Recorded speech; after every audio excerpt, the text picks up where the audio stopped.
Keputusan-keputusan Papa di surga itu selalu yang tidak masuk akal kita. Oh, nggak ada yang ngamen. Nah, inilah masalah. Ketika keputusan-keputusan itu tidak masuk akal kita, dengan logika yang pas-pasan ini kita menolak. Maaf, aku nggak bisa percaya. Karena nggak masuk akal kita. Saya mau ulangi lagi, biar saudara makin kenal, makin tahu siapa Papa yang baik. Saudara, apa yang Tuhan percayakan kepada kami dalam pelayanan pesat ini sampai jadi seperti ini, karena semua yang Papa putuskan itu nggak pernah masuk akal saya. Saya nggak pernah pusing masuk akal atau tidak, itu urusan saya. Saya cuma pelaksana. Saya hanya berkata iya kepada Papa yang baik itu. Saya cuma melakukan apa yang Dia suruh. Maka itu hasilnya bisa seperti ini. Bayangkan kalau semua saudara berani menyerahkan hidup kepada Papa seperti dongkrak tadi, mau dimasukkan kulkas, mau dimana ikut saja. Nggak amin lagi. Hidup ini akan menyenangkan sekali. Masalahnya kita melawan. Pengumuman, saya sudah dapat pacar. Nanti akhir September saya akan melamar dia di Jakarta. Nah, itu saya juga bilang pada dia, makanya ngapain lari kiri kanan, tunggu. Nggak pernah terpikir. Ya, sambil ngomong-ngomong itu, saudara, kembali saya kagum melihat Papa di surga. Siapa kira sekarang kita, ya seperti kata kita, Yayasan Pesat dipercaya lagi untuk mengelola satu asrama lagi di Tembagapura. Asrama untuk Yayasan Pegunungan Jaya Wijaya. Bayangkan, saudara, makin besar kepercayaan ini. Ya, saya baru turun dari Tembagapura kemarin. Saudara kita Iwan Kurus atau Iwan Tempe, mana kata saudara nyebut namanya, ingat itu. Dia sekarang jadi pengasuh asrama di Tembagapura rasanya. Nah, waktu dia mau berangkat, saya itu bilang, saudara ingat dia toh? Panas segitu, jaketan juga. Saya bilang, Wan, Tembagapura itu dingin. Tahan nggak kamu? Panas saja jaketan begitu. Dia percaya, pimpinan ke sana baik kalau kamu percaya. Nah, jadi kemarin dulu tuh ngomong dengan saya, terus saya ajak dia guyon. Ya, luar biasa ya, ketika kamu Tuhan putuskan untuk pindah ke Timika, yang masih ingat tahu keputusan itu. Nggak lama setelah gempa awal 2005. Tuhan bicara kepada saya untuk dia ke Timika. Saya itu bingung, Timika. Waktu itu kita belum ada pelayanan apa-apa ke Timika. Tapi Papa menyuruh dia lewat saya untuk pindah ke Timika. Saya bingung, ke Timika ini ngapain? Ada siapa di sana? Tapi Tuhan buka pintu. Nah, ini cara kita hidup dalam melangkah. Maka itu kalau kita melangkah apa saja ikuti kehendaknya, akan jadi hal yang luar biasa. Pak Soleh, Bu Soleh, sudahnya jangan mantap keputusannya, jangan ragu-ragu lagi. Nah, kemarin mereka bimbang dalam satu keputusan, melangkah. Jangan pikir untung ruginya bagaimana ke depan, melangkah. Abraham ketika dipanggil, coba saudara bayangkan, dia tidak pernah kenal siapa Yahweh yang memanggil dia. Tiba-tiba ada suara, Abraham, kamu pergi dari negaramu, dari bangsamu, dari sanak saudaramu, dari keluar rumah orang tuamu. Cuma dengar perintah pergi. Tapi nggak pernah diberitahu kemana. Bayangkan, saudara berani ke bandara pagi-pagi, condong ke bandara, kemana? Pokoknya ke bandara Dubai. Pasti mikir loh, ya kemana? Kan banyak pesawat, mau kemana? Abraham nggak pernah tanya kemana, dia pergi. Luar biasa itu. Karena dia, ini yang saya kagum sampai hari ini, dia belum kenal siapa Yahweh. Tapi begitu dengar suaranya, dia ikut. Nah, itulah dongkrak tadi itu. Amin. Ikut saja, akan indah. Jadi saya ketemu jodohnya di Timika. Setelah itu Tuhan pindahkan ke Timika. Hari itu juga saya ingat. Begitu kami tiba, saudara, keluarga Bapak Sekda, Pak Aulisa itu menyewakan mereka itu sebuah penginapan. Saya pikir, Pak, mahal sekali. Ya nggak apa-apa, sampai cari. Jadi begitu kami tiba, besok saya langsung cari rumah kontrakan untuk sewa buat mereka. Waktu itu berdua dengan Sutris, ya dengan Trisno. Nah, saudara, saya juga minta Tuhan pimpin saya ke jalan mana cari kontrakan. Tiba-tiba semua tergerak, ayo kita ke kanan saja. Saya nggak tahu jalan apa. Tiba-tiba saya lihat sebelah kanan rumah dikontrakan. Ayo kita turun. Begitu turun, saudara, ternyata rumah itu milik teman saya orang Sorong yang sudah lama kami nggak pernah ketemu. Namanya Bapak Ayami Seba. Oh, ini teman lama ya. Begitu saya datang ke rumahnya, di orang Freeport. Dia bilang gini, jujur dia, ya Koden yang mau kontrak. Nyesel dia. Kena apa? Ya, istrinya itu orang Batak, Sabar Sihombing namanya. Saya bilang, Sabar, suamimu kenapa? Kok nyesel? Iya, dia tahu kalau Koden yang kontrak kan nggak bisa mahal-mahal. Terus ya sudah terserah, bilang begitu. Lihat cara Tuhan itu luar biasa betul. Akhirnya kami sewa, sudah murah, nyicil lagi sudah.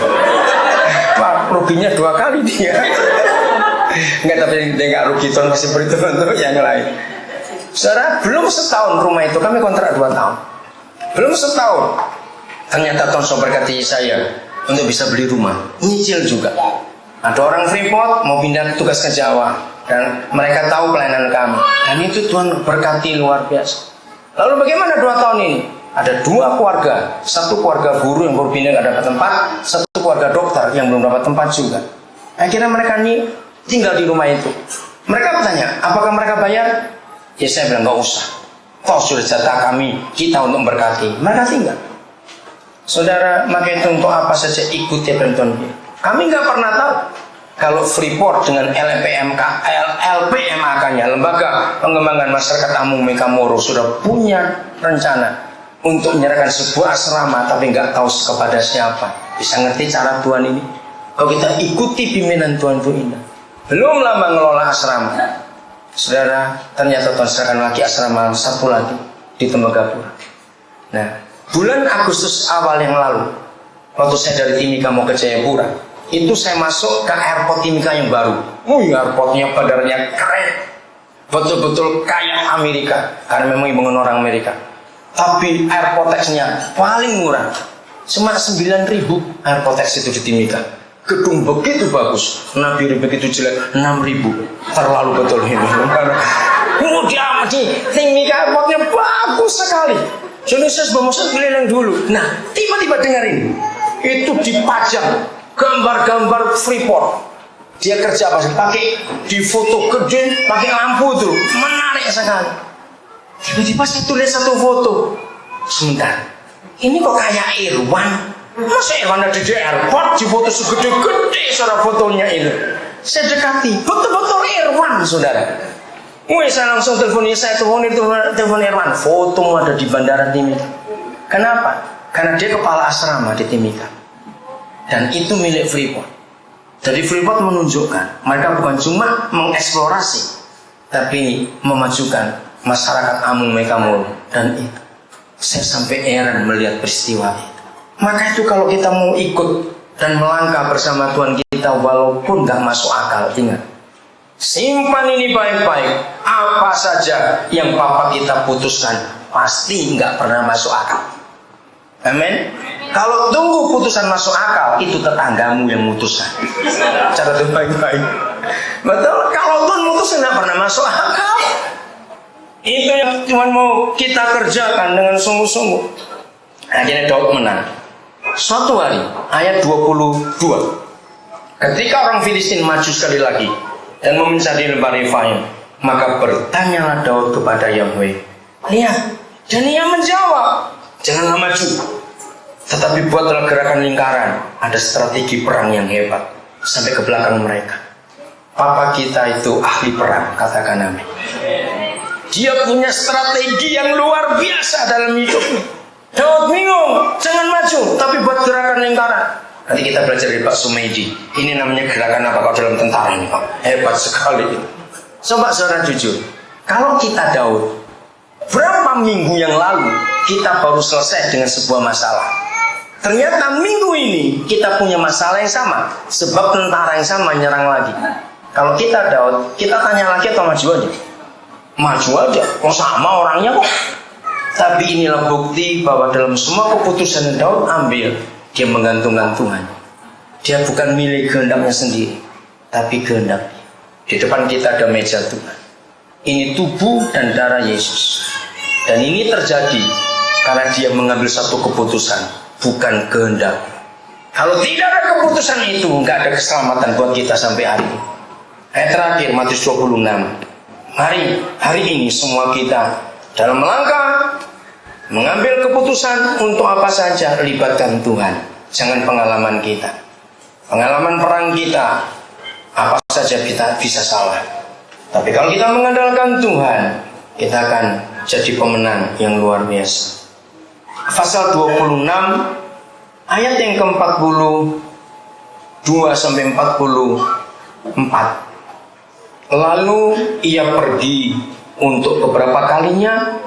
Kedua kalinya, dan berdoa, katanya, ya Bapakku, jikalau cawan ini tidak mungkin lalu, atau aku nggak mau minum, tapi aku harus melakukannya, maksudnya, kecuali apabila aku meminumnya, jadilah kehendakmu. Ini kedua kali dia berjuang.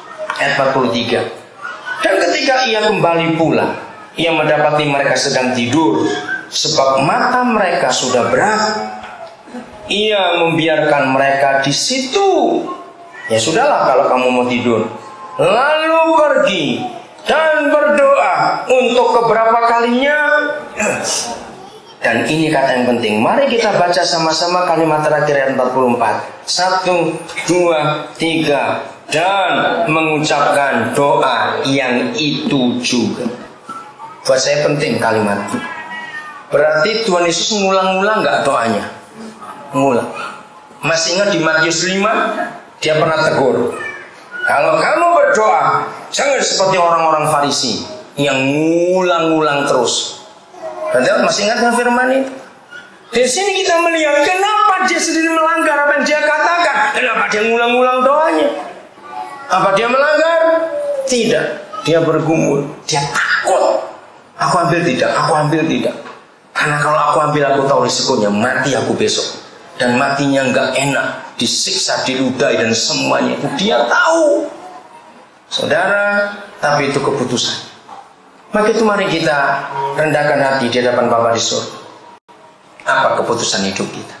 Dalam mengambil keputusan jangan sampai salah. Untuk apa saja. Sebelum marah, buatlah keputusan dulu. Oh, nggak ada yang ngamen. Kalau saudara marah, ambil keputusan salah, rugi. Betul? Sebelum tersinggung, mikir dulu. Nggak ada yang ngamen lagi. Sebelum buat apa saja, pikirkan dulu keputusan ini bagaimana. Mau marah, mau tersinggung, mau beli apa saja, bahkan mau SMS orang, pikir dulu. Amin. Mari kita mengambil